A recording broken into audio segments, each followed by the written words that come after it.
kan ada pratanda dari beberapa waktu jauh sebelum penyelenggaraan pemilu sebenarnya, misalnya di tahun 2022 dan 2023 itu kan ada penundaan atau istilahnya ditiadakannya jadwal tahapan pilkada serentak yang sesungguhnya jatuh pada tahun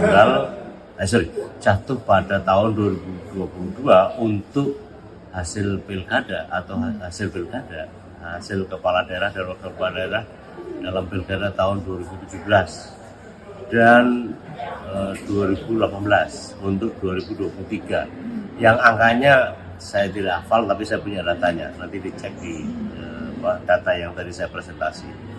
Nah, itu menurut saya alasannya disampaikan oleh pemerintah dan disepakati oleh Komisi 2 DPR juga akhirnya, itu menurut saya sangat tidak pas gitu.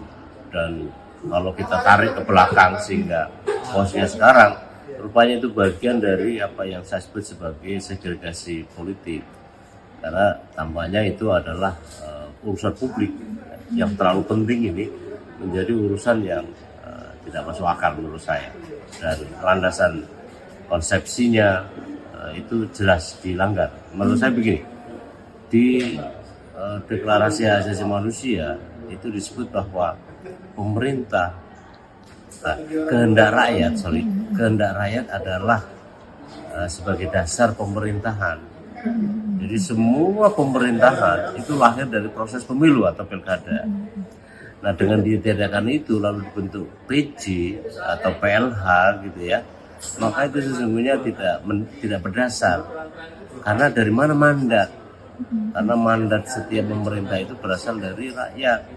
Yang jelas dinyatakan di Deklarasi Hak Asasi Manusia itu adalah melalui pemilu ya, atau pilkada. Pilkada kan juga bagian dari pemilu. Nah, itu padahal rupanya ini juga bagian dari yang kita bisa saksikan sekarang adalah segregasi politik.